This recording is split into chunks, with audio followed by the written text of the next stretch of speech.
That was crazy. All right. We're back. We're live. We're raw. What's up, Deb? Hey, Jeff, good morning. So where are you today? I'm in San Francisco. I'm at Inbound. Yay. I'm so jealous. I would have loved to have been there. So I hope you have a great time.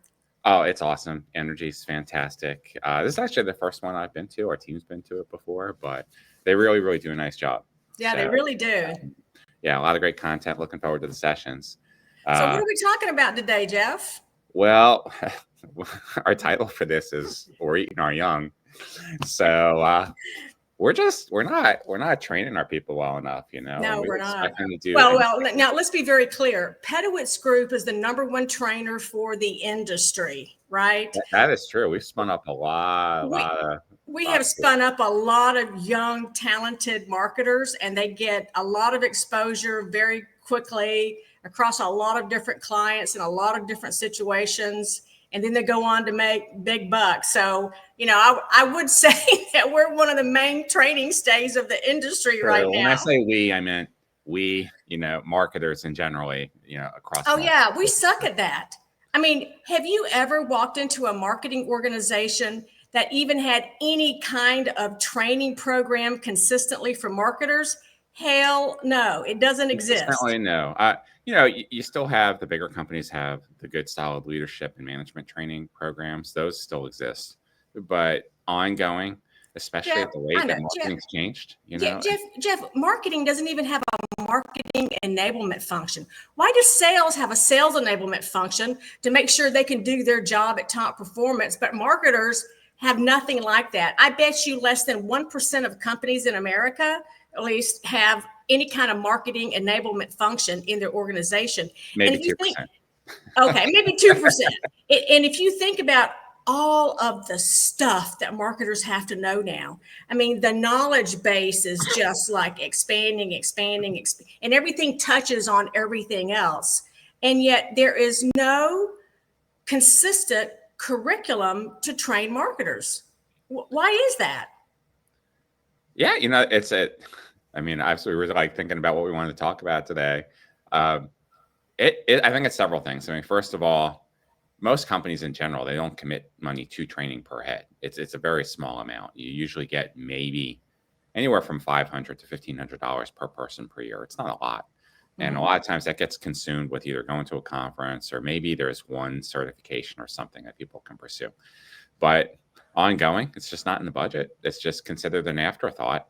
And yeah, I mean, look, the whole world's changed over the last 20 years. It's not just marketing, but shit. What we expect people to learn, I mean, it's crazy. Yeah, what you just said is the most ridiculous thing you could think of. Like if you were saying, oh, all of a sudden I'm going to make up this profession called marketing, and we're not going to have any standard training really for anybody. It's just going to be go get it, learn by osmosis, and you know that's what we're going to do. Is it any wonder that the profession of marketing is still not viewed as a revenue driver, a credible business unit of an organization? Yeah, there's a saying in business, right? Compensation drives behavior. So does the lack of. So like the lack of investment in training is going to lead to a lack of ongoing development, and everyone's really left to their own devices. Yeah. And you teach because you guest lecture, you're teaching at college. They keep having you come back because even now, and we graduated a long time ago, they're still not teaching all the things kids need to know how to do. No, they're not. I do one class a year at the College of William and Mary, and it's to the MBA students, and they all have a marketing. It's all part of their marketing major, and every year we just like blow them out of the water with what's really happening in the world of marketing. And while granted, they do learn good skills in college, but it's really so far removed from the reality of what working in marketing is like anymore. That gap between academia and professional, I've seen just get wider and wider and wider. They're in a bubble. Yeah. You know, and they're doing these kids a disservice because especially now Gen Z and Gen Alpha coming up. so adept and natural with technology and Yeah. using all these various different channels, but we're not teaching them how to use it and leverage it, because a lot of times the people that are teaching, they're freaking old and they're out of date, and they're not even teaching them the right things. But then it gets worse. They get into the workforce, they're all excited, they got their degree, and they get hardly anything. They're just thrown into the fire, right? And they're expected to self-learn. Right. And I will say that Gen Z expects training. Gen Z They absolutely expects do. to be some kind of professional development while they are on the job. I've read a number of studies about the different likes and dislikes and needs for, because we have like 4 generations in the workforce right now, beginning with boomers, right, all the way up through Gen Z. And Gen Z does expect the company to invest in their development.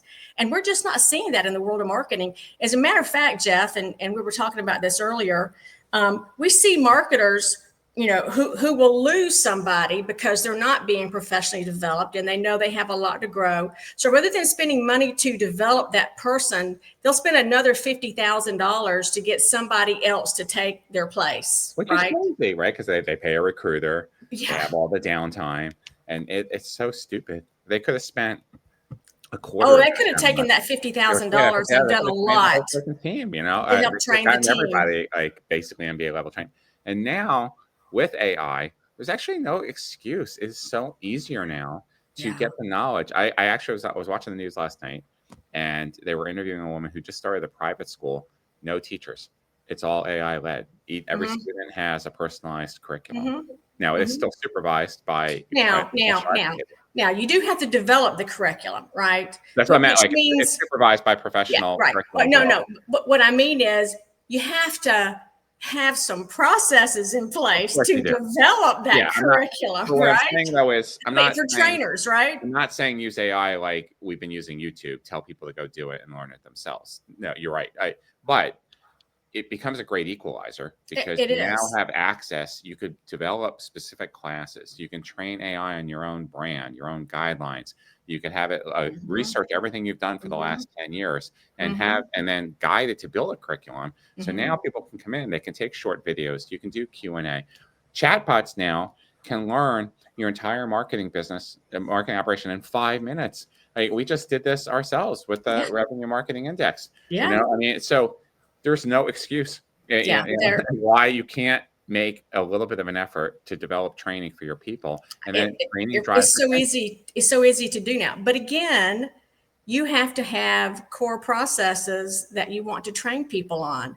And I think that's the stick, is that they don't settle on one way to do something. Or if they have one way to do something, it's just in the minds of a bunch of people, like there's no documentation on it. So it takes time to gather these processes and then say these will be our best practices, and then to train people on that.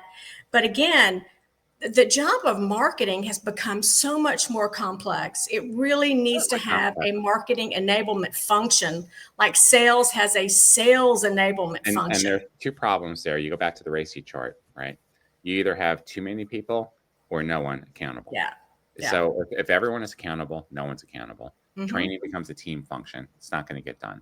That's right. Or to your point, there is no marketing enablement, or you don't task markups. You have to task somebody with the job.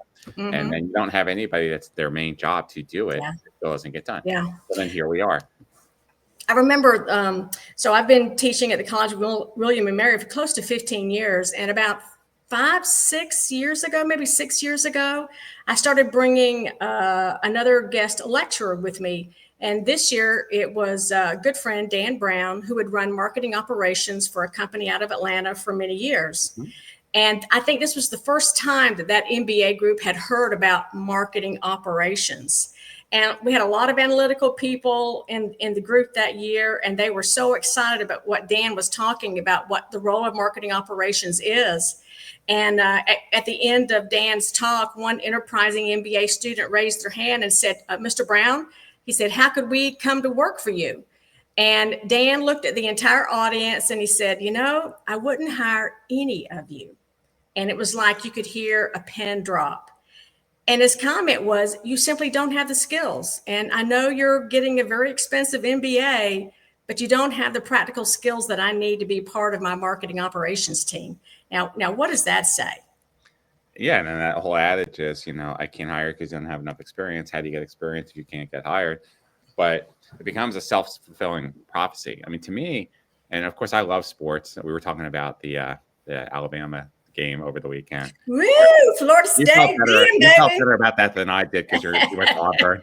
I didn't go to Alabama. Auburn, so anybody that beats Alabama is my best friend. I get that.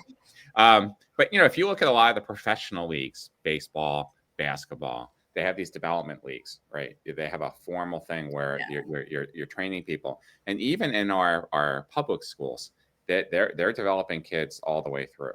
We should be taking that same mindset, right, as we go into marketing, because it's not a one and done.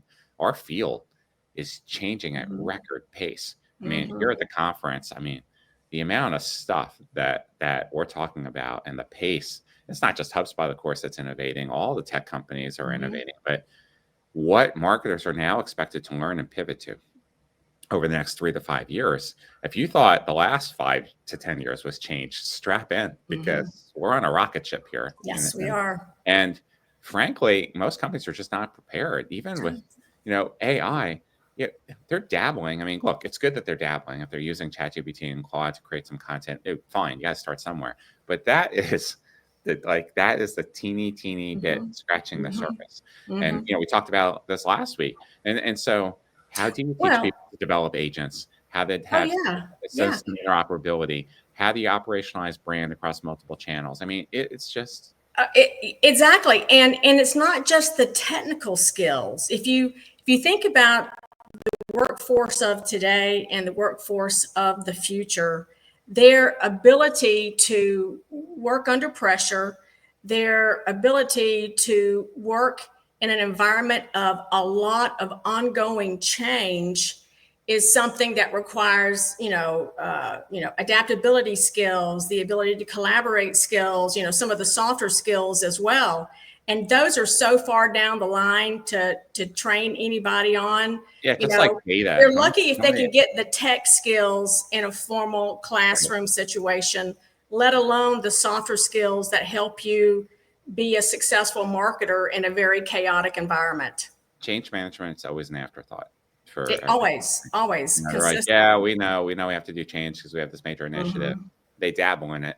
They throw out a little bit of a communication plan. They have a banner, a headline. This is our initiative. That's not change. And it takes.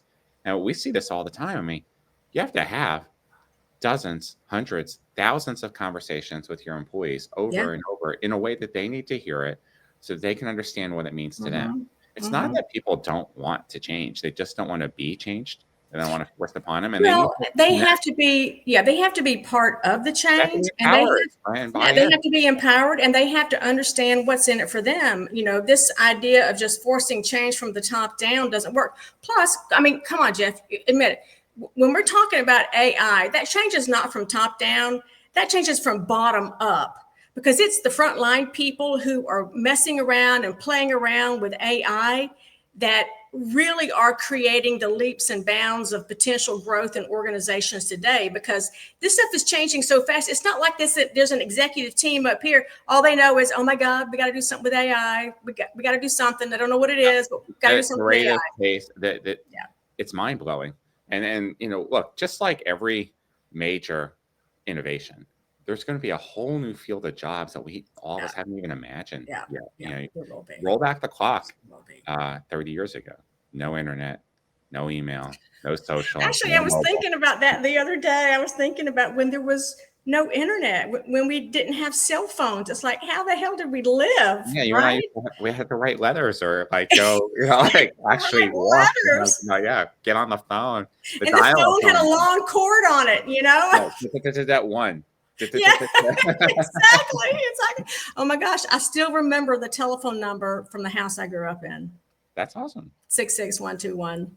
Yeah. 4366121. I don't know how I remember that. One phone in our house. We're so excited. One phone. And I remember when we got the long cord, that was like a big deal, because you could go around the corner with your phone. Yeah, we fight. We like pulling up the phone into our room, close the door. Oh yeah. But honestly, Jeff, we work with a lot of smart people. We work with a lot of smart marketing executives. What is it that is standing in their way of having a marketing enablement function and the kind of training that the marketing organization needs?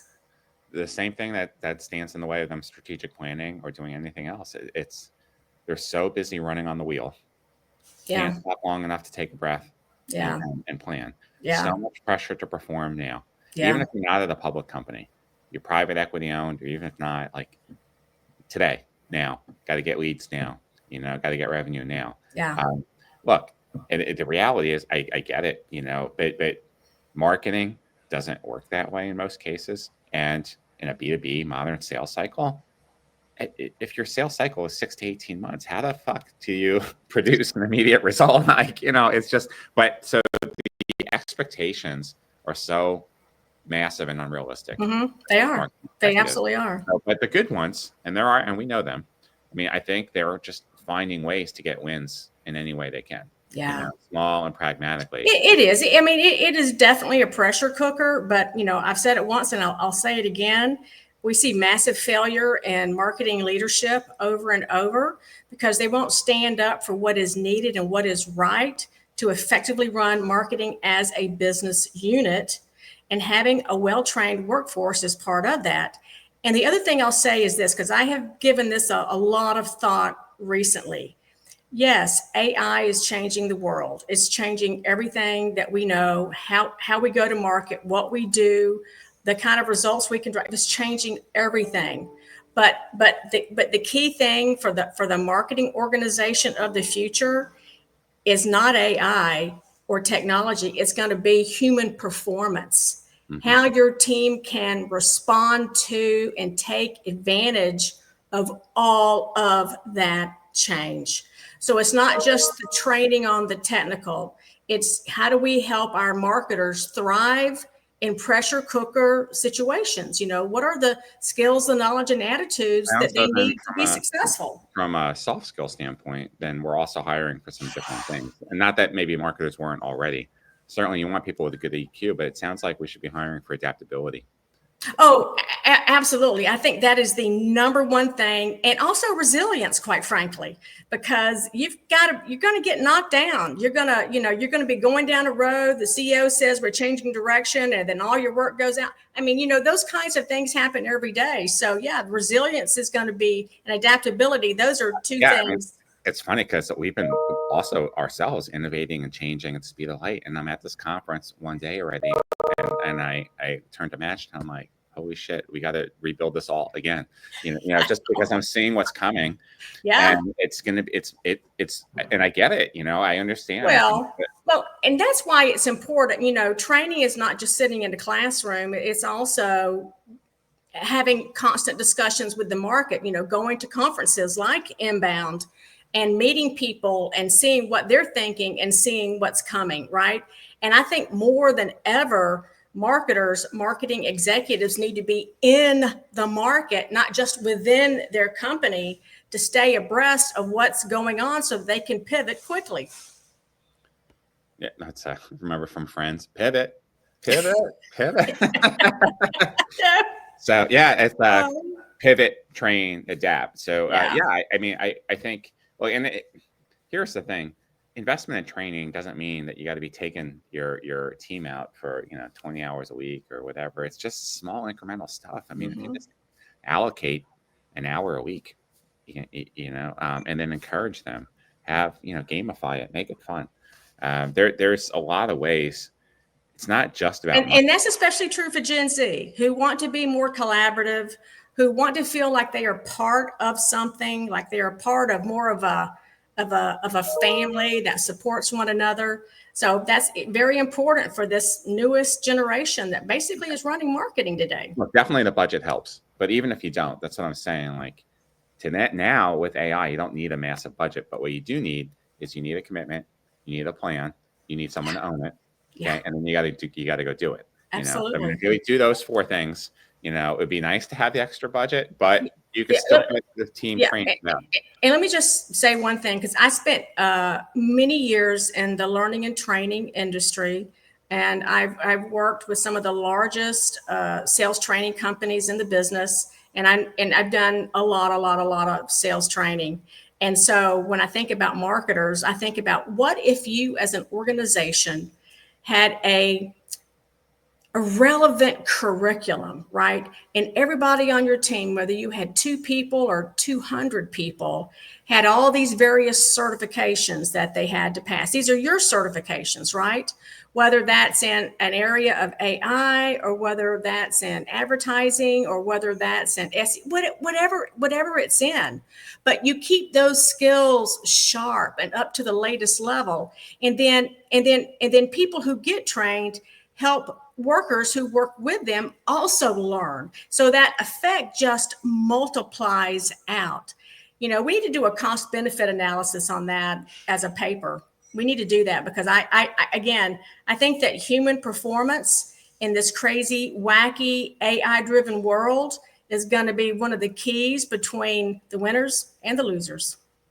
Yeah, I think the greatest promise of AI is to raise what humanity is, and raise our potential to have meaningful lives, meaningful work, not to overtake us, not to be sitting here living and letting robots do everything, but leverage these capabilities. And so then, as marketing leaders, coming up with a plan, committing to training, and then just doing it, right? And Absolutely. then instead of eating our young, right? Wow, that they're going to be the ones that are going to conquer, because that's what we should be doing. Like, we should be paving the way for the next generation so that they can grow and thrive. Completely agree. No disagreement from me, Mr. Pedowitz. Till next week, we'll still be raw. I'm We'll Jeff. still be raw. That's Hey, have a great time at Inbound. Tell everybody I said hello, and we'll see you next week. Bye. Bye, everybody. All right. That was fun. We're still live.